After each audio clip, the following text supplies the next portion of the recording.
அப்பட்டமான பொய். இது எல்லாமே திட்டமிட்டு பரப்பப்படும். அதுவும் நாம் தமிழர் கட்சி நிர்வாகிகளே, அதாவது அவர்கள் மீது அவதூறு பரப்ப வேண்டும், அதுவும் தேர்தல் நெருங்கும் நேரத்தில் அவர்கள் மீது தவறான செய்தியை பரப்ப வேண்டும் என்ற நோக்கத்தில் ஒரு சிலரால் திட்டமிட்டு பரப்பப்படுகிற பொய் செய்தி.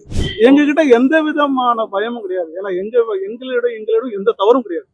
நாங்கள் அறவழியில் தேர்தல் ஜனநாயக வழியில் நாங்கள் கட்சி நடத்துகிறோம்.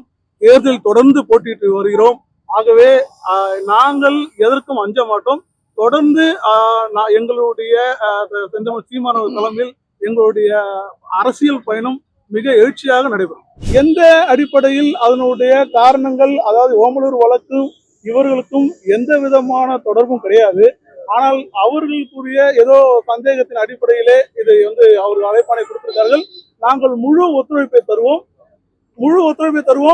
அது மட்டும் இல்லாமல் நாளை எங்களுடைய மற்றொரு மாநில இளைஞர் பாச நிர்வாகி இடும்பாவனம் கார்த்தி அவர்களுக்கு அழைப்பானை கொடுக்கப்பட்டுள்ளது. ஏற்கனவே அவர் 5ஆம் தேதி வருவதாக இருந்தது. ஆனால் அவருடைய தந்தையார் நேற்று தினம் இயற்கை எழுதிட்டார். அதன் காரணமாக அவரால் வர இயலவில்லை. ஆகவே நாளை வருவதாக அவர்கள் தகவல் அனுப்பியிருக்கிறார்கள். எனவே எந்த விதமான சோதனைகளையும் எந்த விதமான விசாரணைகளையும் நாம் தமிழர் கட்சியுடைய நிர்வாகிகள், அதுவும் இந்த தேர்தல் நேரத்தில் இந்த மாதிரி தொடுக்கப்படும் எந்த விதமான விசாரணையும் நாங்கள் எதிர்கொள்ள தயாராக இருக்கிறோம் என்பதை மட்டும் தெரிவித்துக் கொள்கிறேன். ஓமலூர் வழக்குல விசாரிக்கிறது ஏதாவது ஒரு முகாந்திரம் விசாரிப்பாங்க. அது என்ன முகாந்திரம் இருக்குன்னு சொல்றாங்க. இல்ல, அதுதான் அவங்க அதாவது சம்மன்ல அந்த ஒரு வழக்க மட்டும்தான் குறிப்பிட்டிருக்காங்க. இது சம்பந்தமாக உங்களிடம் விசாரிக்க வேண்டிய உள்ளது அப்படின்றத மட்டும் தான் குறிப்பிட்டிருக்காங்க. அதுல என்ன மெட்டீரியல் இருக்கு, இல்ல இது சம்பந்தமா இந்த விஷயங்களை அந்த மாதிரிலாம் எதுவும் சம்மன்ல பொதுவா சொல்ல முடியாது. ஆனா இந்த வழக்கு சம்பந்தமா உங்களை விசாரிக்கணுன்றதை மட்டும் தான் கூட்டிருக்காங்க. நீங்க குறிப்பிட்டது போல ஒரு சாட்சியா விசாரிக்கணும்னா ஏன் உங்களை சம்மன் அனுப்பி விசாரிக்கிறதுக்கு முன்னாடியே போயிட்டு இல்ல அது அவங்களுடைய சட்டப்படியான அவங்களுக்கு உள்ள உரிமை, சோதனை நடத்தலாம்.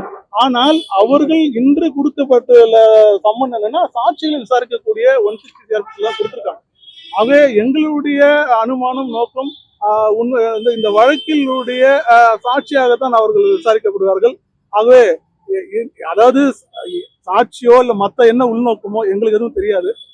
விசாரணைக்கு வரணும், ஒத்துழைக்கணும் அப்படின்ற அவங்களுடைய கோரிக்கை.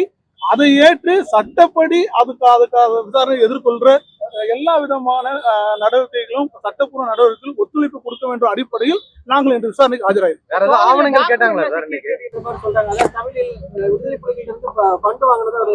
அப்பட்டமான பொய். இது எல்லாமே திட்டமிட்டு பரப்பப்படும். அதுவும் நாம் தமிழர் கட்சி நிர்வாகிகளே, அதாவது அவர்கள் மீது அவதூறு பரப்ப வேண்டும், அதுவும் தேர்தல் நெருங்கும் நேரத்தில் அவர்கள் மீது தவறான செய்தியை பரப்ப வேண்டும் என்ற நோக்கத்தில் ஒரு சிலரால் திட்டமிட்டு பரப்பப்படுகிற பொய் செய்தி.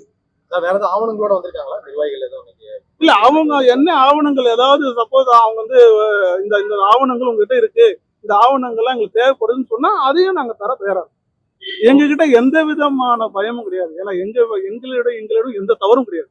நாங்கள் அறவழியில் தேர்தல் ஜனநாயக வழியில் நாங்கள் கட்சி நடத்துகிறோம். தேர்தல் தொடர்ந்து போட்டியிட்டு வருகிறோம். ஆகவே நாங்கள் எதற்கும் அஞ்ச மாட்டோம். தொடர்ந்து எங்களுடைய செந்தமிழ் சீமானவர் தலைமையில் எங்களுடைய அரசியல் பயணம் மிக எழுச்சியாக நடைபெறும். நன்றி. எஸ். சங்கர், மாநில செயலாளர், வழக்கறிஞர் பிரிவு. ஐயா சேவியர் பிலிக்ஸ், அவரோட வழக்கறிஞர் பாசனுடைய தலைவர்.